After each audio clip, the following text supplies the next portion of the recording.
약간 무소불위한 느낌 같은 것을 주는 트럼프에다가 머스크의 조합, 이게 과연 무엇을 만들어낼까? 외국인들은 여전히 디폴트 값으로 파니까 그냥 팔고. 쉽게 얘기하면 멍든 부위 또 맞은 거나 똑같아요. 네. 이제는 삼성전자 홍보 라인을 어떻게 생각하냐면 양치기 소년이라고 봐요. 아니 이제 그런 뉴스 좀 내보내지 말라. 자, 그러면 어떻게 해야 되냐?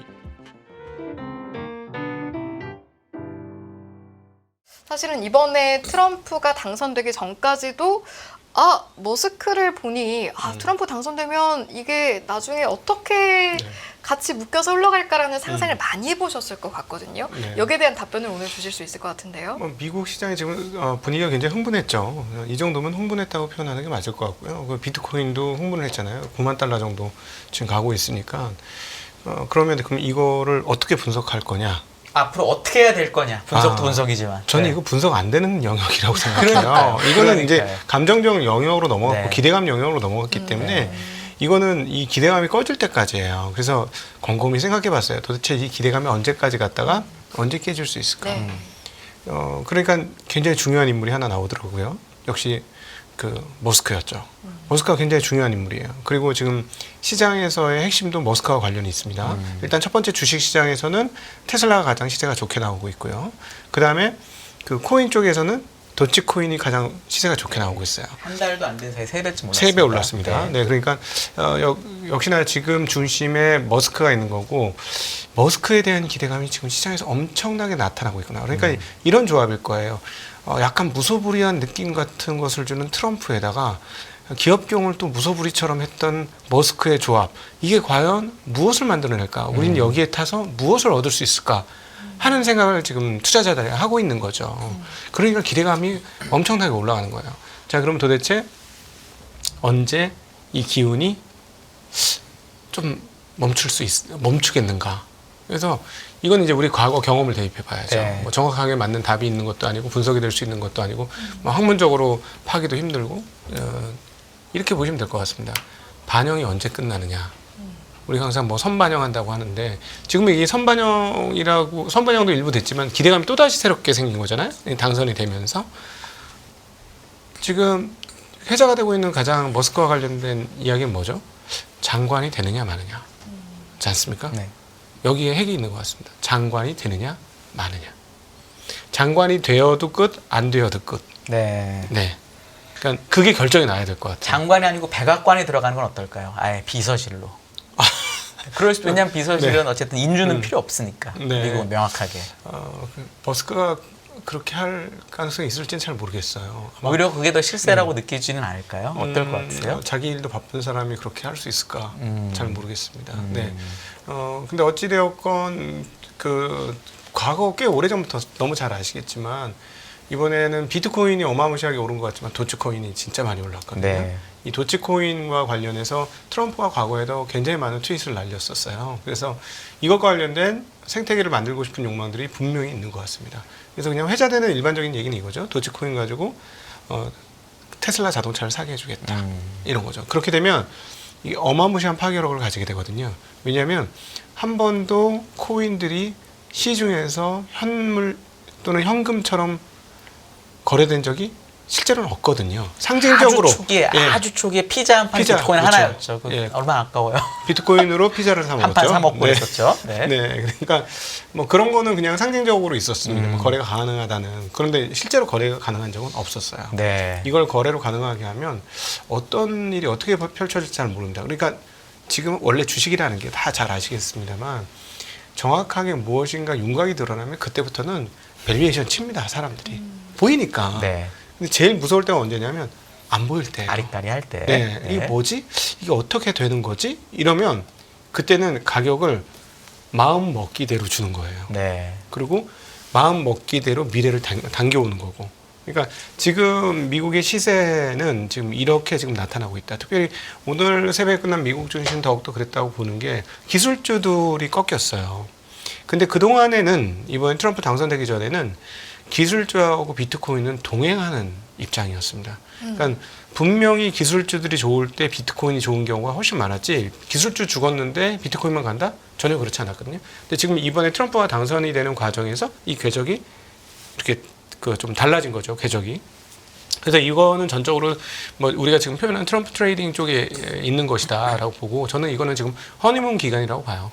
예, 트럼프 허니문 기간이고 아마도 장관 인선이 끝나는 순간까지 이던 허니문은 아마 이어질 것 같다. 그래서 그 정점은 머스크의 거취가 어떻게 되느냐로 내년 결정되지 한 않을까. 2월, 3월 이렇게 가야 되네요. 왜냐면 1월 6일이 이제 네. 정부가 시작이 되는 거니까. 사전에 하겠죠. 사전에 그러면 예를 들어 왜냐하면 장관은 인준이나 청문회 네. 절차가 필요하니까 그러니까 내정 이걸로도 끝난다고 보세요? 아니면 실제 이렇게 하는 것까지 보세요? 지금 속도 보면 내정만 돼도 상당히 많이 도달할 것 같아요. 속도가 너무 빨라서. 궁금한 게 네. 사실은 말로는 트럼프가 될 것처럼 생각하는 사람들이 생각보다 많았다고 저는 보는데 네. 주가나 비트코인 가격으로 보면 사실은 아니었던 것 같아요. 그러니까 나는 트럼프가 된다고 말만 하고 네. 속으로는 혹시 안 될까봐 매매 안 한 사람이 되게 많았던 것 같거든요. 그럴 수 있을 것 같아요. 그러니까 네네. 2016년에는 트럼프가 절대 될지 몰랐기 때문에 그게 꽤 오래 갔는데 네. 이번엔 그래도 조금이라도 될 줄 알았던 사람이 있었다면 네. 그때보다는 짧을 거다. 음. 그러면 거의 다 선반영이 되지 않았을까라고 생각할 수도 있는데 네. 그거는 혹시 그럼 더 짧아질 수는 없을까요? 그 장관 거보다는. 그 부분은 또 누가 답을 알겠어요. 그건 정확하게 아, 답을 내릴 수 기자님의 없고. 의견은 너무 궁금해서. 지금 오늘 아침 분위기가 뭐냐면 강세론자들이 조금 무색해지는 분위기인 거예요. 어떠냐면 이제 뭐 그 S&P가 올해 많이 가면 이제 6,400도 갈 수 있다. 막 이런 얘기가 하는데 어떤 느낌이세요? 400포인트가 6천이라서 아무것도 아니에요. 400포인트가 너무 가깝게 느껴지는 거예요. 6%밖에 안 되고요. 근데 1%도. 그게 작년 기준으로 6,400 하면 사람들이 저 사람 너무 막 지르는 거 아니야? 네. 이런 생각이 드는 지수였어요. 근데 지금은 상황이 어떠냐면 그거 뭐 얼마 안 갈리겠네. 뭐. 네. 근데 앞으로 내년도 최종 목표치가 뭐 6,400 이러고 있는 거예요. 그러니까 이 분위기는 뭐냐면 지금 시장 속도가 굉장히 빨라졌다는 거죠. 네. 너무 빨라진 거예요. 그리고 그 테슬라가 그 4대 1인가요? 3대 1인가 주식 분할 전 네. 가격이 이제 거의 다 도달했어요. 벌써. 근데 사실상 그때보다 지금 상황이 좋아졌냐? 그건 아니에요. 네. 실적으로는. 근데 역시나 이건 또 기대감이고 거기다 그렇죠. 그리고 또 스페이스X를 테슬라에다 얻는 거는 또 좀 말이 안 되는 얘기예요. 별개예요. 예. 스페이스X는 머스크가 만든 회사고요. 예. 테슬라는 인수한 회사라서. 그렇죠. 그 상장할 수 있어요. 따로 상장. 맞습니다. 한국처럼 따로따로 다 상장되는 거예요. 그리고 주주 관계가 네. 없기 때문에 해도 됩니다. 그렇죠. 네. 그리고 주주관계 진짜 전혀 없어요. 네. 모회사 자회사 관계도 아니에요. 네. 그냥 트럼프로 인해 머스크가 머스크로 갖고 인해서 있다. 네. 연결되었을 뿐이고 그게 스페이스X의 호재가 테슬라한테 반영되는 건 약간 말이 안 되는 거예요. 맞아요. 근데 지금 그거 반영하고 있잖아요. 그러니까 이거는 시장이 굉장히 뜨거워지고 있다라는 거고 그래서 저는 여기서 투자자들한테 드리고 싶은 말은 그래 뭐 그럼 알겠다. 그러니까 뭐 어디까지 갈 건지 사실 잘 모르겠다. 그렇죠. 근데 어떻게 대응할 것이냐예요. 이제부터는 트레이딩 관점에서 대응하셔야 됩니다. 그래서 저는 트레이더는 아니에요. 네. 트레이딩 잘 못해. 좀 바보 같은 사람이에요. 그래서 그쪽에서는 좀 재주가 없기 때문에 트레이딩은 잘 못하는데 여기서 말하는 트레이딩 하는 사람이라는 건 최대한 해봐야 수익 매매자 네. 또는 뭐 조금 짧게 매매하시는 분들, 뭐 스캘퍼까지는 아닐지 모르겠지만 빨리빨리 매매하시는 분들을 일컬어 트레이더라고 부르는데 트레이더들 중에 성공한 트레이더를 붙잡고 얘기를 해보면 한 가지 원칙을 얘기해 주신다면 무슨 원칙을 얘기하시겠어요? 라고 물어보면 무슨 원칙을 얘기할까요? 딱 하나 얘기합니다. 거의 궁금하네요. 공통되게 물타기 하지 뭐라고 말라고. 손절매 잘해라. 손절매나 아. 물타기 똑같은 말. 예, 맞아요. 네, 물타기 하지 손절매를 말라고. 해라. 예. 네, 손절매를 못하면 인생이 끝난다는 게 트레이더들이에요. 왜냐하면 가치 투자자들은 반대예요. 가치 투자자들은 물타기를 잘해야 된다. 얘기예요. 맞아요. 왜냐하면 나는 싸게 잡는다고 잡았는데 더 싸게 됐어. 그럼 싸게 살 수 있으면 얼마나 신나. 이게 버핏도 하는 얘기고 다 그쪽 계통은 또 그렇게 얘기합니다. 네. 근데 트레이더들은 어떤 사람들이냐면 추세를 따라가는 사람들이에요. 이 추세가 만들어진 자리가 바닥인지 고점인지 알 수 없어요. 근데 만약에 고점의 추세에서 내가 잡았을 때는 추세가 무너진다고 판단했을 때 손절매 하지 않으면 그 사람의 투자 인생은 금이 짝합니다. 그렇죠. 크게 걸릴 경우에는 그냥 투자 인생 거덜날 수도 있어요. 네. 그래서 그 사람들은 언제나 항상 이 트레이딩 대회에서 그 수익권에 들었던 사람들의 투자 원칙을 물어보면 거의 항상 언제나 나오는 게 손절매예요. 너무나 뻔하게. 그래서 지금부터 미국 주식을 하시는 분은 오케이 좋아요. 언제 어떻게까지 갈지 모르잖아요. 그리고 지금부터는 밸류에이션 단계도 아니고 분석 단계도 아니에요. 뭐 여기서도 또 훨씬 많이 갈 수 있죠. 맞아요. 지금 뭐 예를 들어 비트코인이 9만 달러 이렇게 갈 거라고 생각을 한 달 전에 하셨을까요? 네. 잘 못했을 거예요. 그러니까 지금부터의 시세는 누구도 정확하게 예측할 수는 없다. 그러나 우리가 할 수 있는 건 대응은 할 수 있다. 그러니까 만약에 이걸 가지고 계시면 손절매 라인을 정확히 정하시는데 내 매입가 밑에까지 손절매 라인을 정하시는 건 아닌 것 같아요. 예. 그리고 가격이 올라오면 손절매 라인도 계속 따라 올라와야 돼요. 이게 보통 트레이더들의 투자 원칙입니다. 이런 것들. 그러니까 어느 정도 수익이 나면 수익을 확정 지을 수 있는 손절매 라인을 정합니다. 예를 들어 샀는데 30% 오르면 처음 샀던 가격이 손절매 라인이 아니고 한 15% 20% 올려주죠. 그래서 손절매 라인 올려주고 나서 이게 깨지면 그때 난 손절이 무조건 난다. 미련 없이. 예, 이런 식으로 대응을 하거든요. 그래서 그런 식의 대응이 정말 필요하니까 지금 그냥 근데 그게 걱정이 되는 거예요. 그냥 좋은 줄 알고 멍하니 들어갔다가 네. 혹시나 잘못됐을 때 왜 그러지? 하면서 이제 그때 대체적으로 일반적인 투자자분들이 하시는 게 뭐냐면 회사 분석에 기업 분석이 들어가요.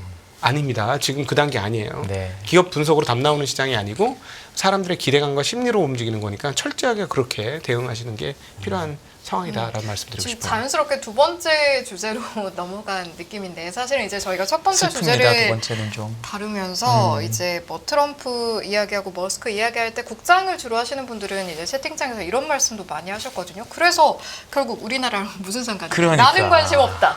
이런 분들이 많으셨어요. 그래서 이제 국장 이야기를 하면서 사실은 이렇게 많은 사람들이 지칠 때쯤이 슬픈 이야기지만 많은 사람들이 눈물 나고 힘들 때가 오히려 네. 기회가 점점 다가온다는 신호가 아닌가라는 이야기들이 떠돌기도 합니다. 네. 이런 관점에서 봤을 때는 어떤 좋은 말씀을 그리고 주시겠습니까? 한 개만 더 드리면 오늘 트럼프 관련 주식도 빠졌거든요. 네, 그럼요. 그러니까 사람들이 완전 이제 이렇게 된 상황이라서 그거까지 연결해서 답 네. 주시면 좋을 것 같아요. 현장 얘기를 해드릴게요. 네. 저뿐만 아니라 주변에 있는 모든 현장에 있는 사람들한테 얘기를 들어보면 그냥 자금 이탈이 속출하고 있습니다. 한국 시장에서. 한국에서 미국에 아니면 한국에서 코인으로 뭐 이런 식인 건가요? 그거는 어디로 갈지 모르죠. 돈을 이탈은 확실하다. 현금을 네. 내놔. 네. 현금을 네. 내놔. 못 믿겠어. 현금을 줘. 일단 나한테 다오. 빨리 돈이 필요합니다. 이거예요.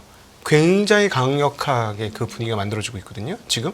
근데 참 시장은 좀 애매한 게 예를 들어 신용 반대 매매나 이런 것들이 나와서 투매 패닉이 나오면 확 눈에 띄는데 투매 패닉은 아니에요. 맞아요. 아주 오늘 빠진 슬금슬금 건 천 몇백 개인데 퍼센트는 옛날 같지가 않아요. 빠진 폭은. 슬금슬금 사람 죽이는 장이에요. 이게 며칠간 계속 이어지니까 네. 이게 어떻게 뭐야 희망 고문하면서 계속 말라 죽고 있는 그냥 희망 고문이 고문이 되는 상황이 되고 있는 지금 이런 상황들인데 그 이탈되는 돈의 양이 지금 굉장히 많아지고 있는 것 같습니다. 근데 이분들의 심리를 읽어보면 대화를 해보면 이거라도 건져야 된다. 이거라도 건져야 된다. 다 무너졌고 여기서 더 놔두면 쪽박 찬다. 근데 그러면 그 다음을 바라볼 때 쪽박 수준으로 안 좋을 거라고 보는 거잖아요. 사람들이 그렇죠. 그래서 제가 이렇게 반문해요. 한국 망하는가요? 그러니까 우리나라 제가 사실 아까도 이 방송 시작하기 전에 그 얘기를 정확히 했었는데 똑같은 질문하셨어요. 피디님하고한테 네. 네, 지금 다들 그런 얘기예요. 다 심리 상태가 이래요. 그래서 이럴 때 정말 우리가 냉정하게 좀 거친 질문을 하고 있죠. 한국 망합니까? 그러니까 한국 시장이 아니라 한국이란 나라가. 근데 그렇죠. 분위기는 지금 한국 망하는 거에 대한 배팅이에요. 그렇죠. 여기서 매도를 해서 현금화를 한다는 건 한국 망하는 거에 대한 배팅이에요. 안 좋은 게 많아 보이니까 삼성전자 또 얘기하면 또 끝도 없잖아요. 안 좋은 걸로 얘기하면.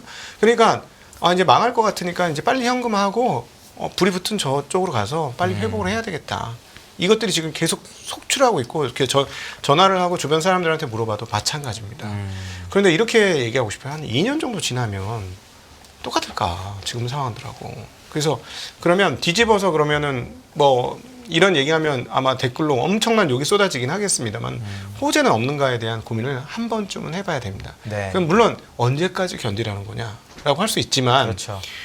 저의 느낌은 딱 요즘 어떤 느낌이냐면 22년도 하락장 그때가 지수는 더 많이 빠졌어요. 네, 맞습니다. 22년도가 2000 초반까지 갔었으니까 네. 맞습니다. 2200이 깨졌나 2200 정도 갔어요. 네, 네. 그때 훨씬 많이 빠졌거든요. 근데 심리적인 고통은 지금 훨씬 커요. 물론 지금 당장 당하고 있는 고통이라 크게 느껴질 수도 있는데 왜 이번에 훨씬 더 심리적인 고통이 국내 국장 투자하는 사람들이 크냐면 미국장하고 비교해 보세요. 2200이 그러니까요. 아니에요. 네. 한 60% 빠진 느낌인 거예요. 맞아요. 저쪽은 20-30% 올랐거든요. 작년에도 30-40% 올랐잖아요. 그죠? 근데 올해도 지금 30% 넘게 30% 정도 나스닥이 올랐죠. 거의 30% 예. 올랐습니다, 올해. 그러니까 작년 올해 합치면 5, 60%가 넘게 오른 거예요. 맞습니다. 근데 우리는 작년에 조금 오르나 했다가 올해 막 지금 코스닥이 막 20몇 프로 빠지고 네. 네, 그 거래소도 한 10% 가까이 빠졌는데 네. 네, 거래소에서는 금융주 빼면 훨씬 많이 빠진 겁니다. 네. 금융주가 시세 영향력이 크기 때문에. 그다음에 코스닥은요. 바이오 빼보세요. 훨씬 많이 빠진 거예요. 네. 부장님 그러면 네. 어쨌든 상대적으로 우리가 결핍을 느낄 만한 상황 속에서 그래도 말씀해 주신 거는 호재는 없는가라는 생각은 좀 해볼 필요가 있다. 네. 그러면 제가 반대로 좀 질문을 드려보면 음. 호재는 없는가라고 헤아려 보셨을 때 물론 의미 없는 희망가를 부를 생각은 우리 모두 없지만 호재를 헤아려 보니 떠오르는 것들 어떤 것들이 있으셨습니까? 지금 상법 개정한다지 않습니까? 지금 이제 상법 개정이 완전히 이 퇴색이 된 게 금투세에 희망을 엄청나게 많은 사람들이 네. 걸었거든요. 네네. 근데 금투세 했는데 지금 시장이 그때보다 저점을 깨고 내려오고 있잖아요. 금투세가 완전히 통과가 안 돼서 그런 거 아닐까요, 혹시? 아, 그건 아닐 겁니다. 그건 아니라고 네, 보세요? 그건 아닌 것 네. 같아요. 예, 이거는 기대를 했는데 그 기대가 무너지니까 실망으로 바뀐 거예요. 아, 금투세가 통과돼서 소용이 없구나. 그러니까 통과가 된 건 아니지만 실질적인 통과가 돼도 소용이 없구나 하면서 아, 이제는 다 필요 없고 수익 좋은 데로 가는 것이 답이고 여기는 답이 없는 곳이야. 이런 얘기를 하는데요. 상법 개정이라든가 아니면 밸류업이라든가에 누가 관심이 많을까요? 전 외국인들이 굉장히 관심이 많을 거라고. 네. 실제로 외국계 펀드 매니저하고 이렇게 만나서 대화를 해보니까 그쪽 계통에 있는 외국인들이 그 부분에 대해서는 정말 관심이 많다고 그래요. 지금 사실 한국이 빠지는 게 왜 빠지는 겁니까? 국내 수급도 수급이 있지만 외국인 수급이 지속적으로 팔아대서 그래요. 네. 오늘은 근데 외국인 선물 3천에 현물 2천 갖고 이렇게 빠지니까 외국인도 아닌 것 같고 좀 애매해요, 오늘 같은 날은. 오늘 말씀드렸지만 국내 시장 탈출한 외국인들이 굉장히 많았고 네. 외국인들은 여전히 디폴트 값으로 파니까 그냥 팔고. 이 디폴트 값이 지금 수급이 약해져 갖고 층위가 얼마나 약해졌는지 쉽게 얘기하면 멍든 부위 또 맞은 거나 똑같아요. 네. 지금 온몸이 멍이 들었는데 또 때리니까 바로 아픔이 오는 네. 그런 상황이다라고 표현할 수 있고요. 근데 그 상법 개정이 저는 너무 기대를 많이 하면 안 된다고 생각합니다. 그럼에도 불구하고 조금이라도 바뀌면 예를 들자면 뭐 그 의무 공개 매수 제도 같은 것만 생겨도 많이 달라져요. 왜냐하면 의무 공개 매수 제도가 생기면 대주주 몫으로 가져갔던 경영권 프리미엄이 일부 일반 주주, 소액 주주들한테 나눠집니다. 조금이라도. 예, 네. 분명히 조금이라도 나눠집니다. 왜냐하면 경영권 프리미엄 받고 의무 공개 매수 제도로 뭐 51%뭐 이런 얘기 있었잖아요. 50일 얘기 나오죠. 네, 네. 51% 50 플러스 알파 예. 뭐 이렇게 얘기가 나오는데 그렇게 되면 그걸 사줘야 되기 때문에 매수해주는 입장에서 프리미엄 다 못 줘요. 그렇죠. 예. 그러면 대주주 입장에서는 비싸게 팔려면 주가를 올려야 돼요. 네. 그래서 일부를 다는 못 갖고 하더라도 일부 소액주들이 분명히 나눠 가질 수 있게 됩니다. 그거 하나만이라도 바뀐다면 그러면 다른 것까지 추가로 바뀐다? 그럼 더 좋아질 수 있는 여력이 분명히 많아요. 근데 그 사이에 한국은 밸류에이션 상으로 지금 정말 낮아져 있는 상태니까 그렇죠. 여기에다가 환율 만약에 그 가설법을 써서 가정법을 써서 환율 1,500원 간다고 생각해 보세요. 1,500원 갔는데 이렇게 밸류에이션 낮아졌고 상법 개정됐어. 그럼 외국인들이 과연 요 정도 시장을 굳이 안 먹고 넘어갈 일이 필요가 있을까라는 거예요. 그리고 이미 뭐 다 잘 아시겠습니다만 한국이 컨트리 리스크로 코리아 리스크가 있는 아니 그 코리아 디스카운트이 있는 게 아니잖아요. 이제는 거의 명확해졌잖아요. 이 대주주와의 이 격차, 이 문제를 어떻게 해결할 거냐가 핵심이기 때문에 저는 이 문제가 해결이 되면 뭐 단기적으로도 나쁘지 않을 것 같고 이건 장기적으로 엄청나게 좋은 뉴스입니다. 네. 그래서 기회의 요인도 엄청나게 쌓이고 있는 게 분명히 맞다라는 점은 환기하실 필요가 있을 것 같아요. 네. 그리고 코로나 때도 그렇고 22년 장에도 그렇고 보통 일반인들이 떠나고 더 이상 안 떠나갈 때가 저점이에요. 그리고 반대로 살 만큼 다 사고 나는 게 고점이에요. 그래서 우리 그 과거 이제 미국 그 얘도 있지 않습니까? 미국 주식시장에서 언제 고점이었느냐? 29년 대공황 전에 고점이 왔었는데 그 유명한 투자자가 구두를 닦으러 갔더니 구두 닦기 소년이 무슨 주식을 사시라고 막 그렇게 얘기해서 그 얘기 듣고 깜짝 놀라서 거래소로 가서 자기 주식 다 팔았다. 네. 그게 왜 그래요? 그렇게 큰 돈을 벌지 않는 구두 닦기 소년이 주식을 투자할 정도면 그 다음엔 누가? 네, 다 산 거예요. 그럼 그게 고점이고요. 반대로 다 팔면 그게 저점이에요. 그러니까 지금 외국인들 꾸준히 팔다가 이제 내국인까지 팔게 되었으니 팔 수 있는 사람의 몫이 이제는 별로 많이는 안 남았다라고 보고 있습니다. 네. 제가 이거 부장님 또 얼굴을 뵈니까 이 질문을 안 할 수는 없어서 이제 삼성전자가 또 신저점을 깨고 계속 내려가고 있습니다. 사실은 하이닉스가 빠질 때 전자가 오르는 맛이 요 며칠, 요 지난주까지만 해도 있었는데 월요일부터 이제 그런 것도 없이 그냥 같이 아주 그냥 너무 심하거든요. 네, 너무 심하죠. 반전의 키가 혹시 이번 연말 인사에 있을지 아니면 다른 게 있을지 좀 듣고 싶습니다. 지금 뭐 그 삼성전자가 지금 간보고 있는 것 같아요. 인사를 위해서 속보가 떴다 없어졌다 떴다 없어졌다 없어지더라고요, 하나. 예, 떴다 없어졌다. 그러니까 처음에 떴다가 요즘 잘 나오지 않는 게 이제 DS 수장 다 바꾼다는 얘기. 지난번에 제가 지난주에 나와서 네. 그 얘기 드렸었죠. 그런데 이제 기존의 그 CFO 라인의 가장 헤드쿼터는 그냥 유지가 될 것 같다. 그래서 한 40%는 괜찮은데 60% 글루미하다라는 말씀을 이 방송에 지난주에 드렸었어요. 근데 지난주에 태핑이 뭐가 나오냐면 그분이 용퇴한다는 얘기가 나오더라고요. 그 기사 누르면 안 나옵니다, 지금. 예, 네. 안 나옵니다. 네. 그게 저는 어떤 느낌이냐면 삼성전자가 일부러 시장에다 간을 보는 거예요. 근데 이런 간보기 좀 이제 그만 좀 하셨으면 좋겠어. 우리가 이제는 삼성전자 홍보 라인을 어떻게 생각하냐면 양치기 소년이라고 봐요. 그것도 3번을 속인 게 아니라 맞습니다. 한 10번쯤 속인 것 같아, 느낌상. 그래서 이제는 삼성에서 나오는 또 나왔어요. 그 HBM 또 통과할 거라고. 네. 아니 이제 그런 뉴스 좀 내보내지 말라. 이제 투자자 한 사람으로서 지친다. 그만 좀 해라. 많이 못다 아이가. 뭐 이런 상황이에요. 예, 그만 좀 하시고. 자, 그러면 어떻게 해야 되냐면 인사도 인사가 중요하지만 인사가 첫 번째 얘기는 하지만 요 다음 단계로 가면 인사하고 나서 어떻게 해야 될 거냐. 제가 보기엔 삼성전자 변할 게 너무 많은 것 같습니다. 저는 저희 삼성전자 주주분들을 대신해서 삼성전자한테 말씀드리는 개념으로 지금 이 말씀 드리는데 핵심은 고객하고 소통하고 주주들하고 소통하는 거예요. 그 태도를 빨리 견지하셔야 됩니다. 그거는 어떻게 보실 수 있냐면 여러분이 직접 찾아보셔서 하이닉스의 3분기 컨퍼런스 콜하고 삼성전자 그 여러분들의 컨퍼런스 콜을 비교해 보세요. 귀에 하나도 안 들어와요. 삼성전자 컨퍼런스 콜은 자기 하고 싶은 얘기만 합니다. 앞으로 그 HBM은 어떻게 됩니까? 물어봤어요. 그랬더니 그 저희는 HBM 사업을 고객사와 협력하여 앞으로 납품을 하고 납품을 증진시켜서 확대할 예정입니다. 이게 무슨 얘기야 도대체? 뭘 어떻게 하겠다는 거야? HBM3가 들어간다는 거야? 4가 들어간다는 거야? 2가 들어간다는 거야? 구체성이 아쉽단 말씀이신가요? 자기 하고 싶은 얘기만 하는 거예요. 이게 무슨 얘기냐? 삼성전자의 전통이에요. 삼성전자는 도매상이에요. 쉽게 얘기하면. 쉽게 얘기해서 일반 고객 상대를 해보지 않고 그냥 유통 그 총판들만 거래해본 도매상이라고 비슷해요. 그래서 서비스가 별로 필요 없었어요. 고객한테 맞춰주지 않아도 됐어요. 내가 물건만 싸게 잘 만들면 너가 안 사겠어? 이거예요. 삼성전자의 마인드가. 이거 바꿔야 됩니다. 결국은 따져보면 인사가 잘 되더라도 이 마인드를 갖추지 않으면 그러니까 지난번에 전영현 사장님이 사과 3가지를 했어요. 회사에 대해서는 통렬하게 분석을 했습니다. 첫 번째, 기술이 생명입니다. 기술을 복원하겠습니다. 두 번째, 선도적인 기술로 가겠습니다. 우리가 기존의 거에 머물지 않겠습니다. 뭐 HBM 잘 만들겠다는 얘기일 거고. 그리고 세 번째, 직원들과 소통하겠습니다. 라고 얘기했어요. 기술자들 얘기할 수 있는 공간 열어주겠다는 얘기로 전 들렸어요. 좋아요. 거기까지 좋아요. 그건 내부적인 상황이고 내부 단돌이 하는 거고 그럼 당신네들이 물건을 팔려면 어떻게 해야 돼? 고객하고 소통해야 돼.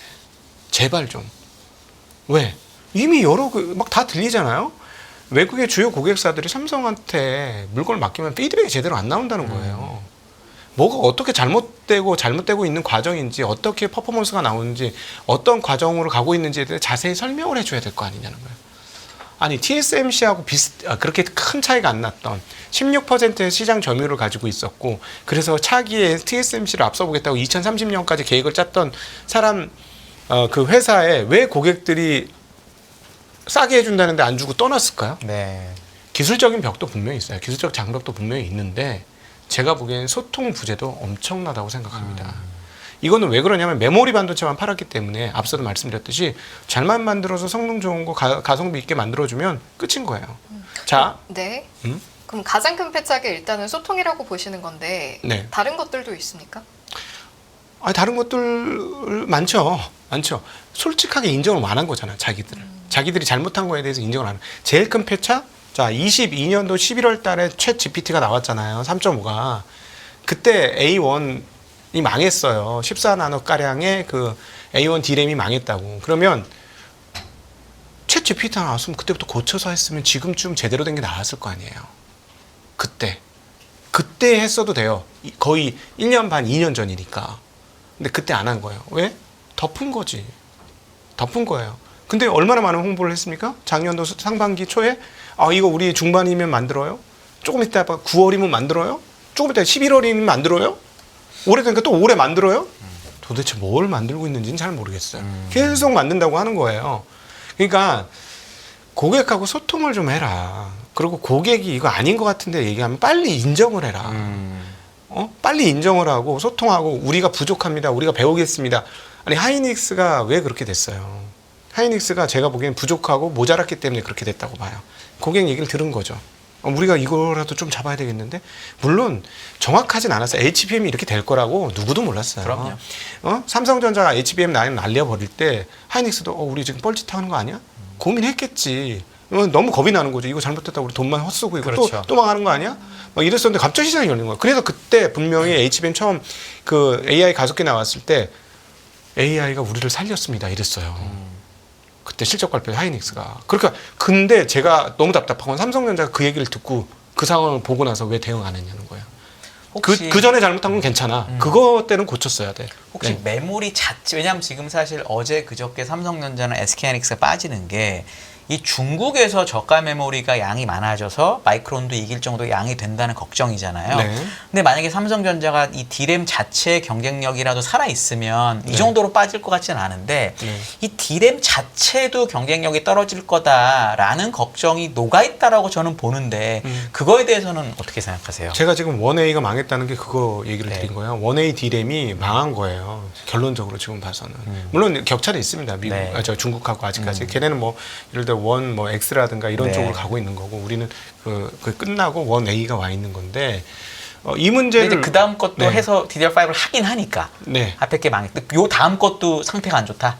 1B도 지금 안 좋은 거죠. 그래서 지금 1C로 HBM 만들겠다고 얘기했어요. 이거 그러니까요. 공표한 겁니다. 네. 1C로 만들겠다고. 네. 10나노, 네. 약 10나노 네. 공정 1C로 하겠다. 그걸 지금 빨리 해줘야 되는 거고 그걸 하겠다고 했으니까 그나마 좀 다행인데 정말 잘하려면 제발 좀 소통 좀 해라. 고객들의 얘기를 좀 그러면 들어라. 저희가 이제 아쉬운 점만 헤아리기에는 너무 마음이 아프기만 하니까 네, 이제 저도 주주로서 긍정적인 거는 네네네네. 이거는 지금 적자 반영이에요. 현재 주가는. 5만 5천 원이 PBR 1배예요. 근데 단순히 네. 긍정적인 걸 바라는 관점에서 여쭤보는 건 아니고요. 지금 말씀하신 어떤 패착이라고 언급하신 그런 부분들 그런 것을 뒤집을 수 있을 만한 지점이 오려면 네. 전제 조건이 뭐가 돼야 된다고 보시는지 저는 그걸 좀 여쭤보고 싶네요. 대표가 잘하셔야죠. 대표가 직접 와야 합니까? 대표가 미국처럼? 잘하셔야 되는데 제가 팁을 하나 드릴게요. 자, 최근에 잘 나가는 메모리 업체인 에스모 회사를 사실상 원래 H모 회사를 S모 회사가 인수해서 네. S모 H 회사가 그렇죠. 됐잖아요. 네. 그렇죠? 자, 그러면 물어볼게요. S모 회사가 반도체를 알았을까요? No. 여기 유통하던 회사예요. 네. 아무것도 몰라요. 근데 왜 잘 됐을까요? 전 그건 권한이 임을 잘했기 때문이라고 네. 생각합니다. 왜 그러냐면 제가 이제 몇몇 임원을 아주 한두 명 임원을 알고 있는데 제가 그분이 사람됨이 어떠한 사람이고 기술이 어떤 사람인지 잘 알고 있어요. 그런 사람들이 계속 살아남고 남아있는 거예요. 회사 가운데. 이 사람들이 철저하게 위임을 잘하는가 보구나. 그래서 잘하는 사람들을 잘 이렇게 유지시키고 그 사람들로 하여금 이렇게 활동하게 만들어주는구나. 이런 걸 느꼈거든요. 뭐 간접적이긴 하지만. 삼성 대표께서 나는 반도체를 잘 몰라. 괜찮아요. 이렇게 큰 회사는 알면 좋죠. 옛날에 이건희 회장처럼 이건희 회장은 아주 잘 많이 아셨대요. 그러니까 그럼 좋지요. 아주 좋아요. 그러나 모른다고 안 되는 건 아니에요. 에스모 회사도 유통밖에 안 해서 제조를 모르는 회사였어요. 근데도 성공하잖아요. 그거는 잘하는 사람을 잘하는 위치에 정확히 갖다 두시면 됩니다. 그래서 조만간에 이제 뭐 오늘 내일 하고 있는데 임원 인사 그래서 중요합니다. 예, 그렇게 하시고 그리고 철저하게 저 인사 다음에 제가 요청드리는 거는 제발 고객하고 소통하시고 주주들의 얘기도 좀 들어달라. 우리 얘기도 좀 들어줘라. 그럼 잘 될 수 있다. 그래야 서로 간에 같이 좋아지는 거다라는 말씀 꼭 드리고 싶습니다. 네. 알겠습니다. 그럼 제가 뭐 자주 이런저런 말씀을 드려야 하나요? 아니요. 삼천의 주주로서. 네. 자, 이렇게 우스갯소리 한번 해봤습니다. 저희 여러분 장은 안 좋지만 웃고 가자고요. 이렇게 2부 함께 봤고요. 2부 이 시간은 곽상준 신한투자증권 광화문 금융센터 부장님 모시고 이야기 들어봤습니다. 잘 들었습니다. 네, 감사합니다. 감사합니다. 안녕하세요. 이승입니다. 더 많은 영상을 보고 싶으신 분들은 화면 오른쪽에 있는 구독 버튼을 눌러주시기 바랍니다. 그리고 영상을 보시면서 좋아요는 필수인 거 아시죠? 항상 인포맥스 라이브를 사랑해 주셔서 감사합니다.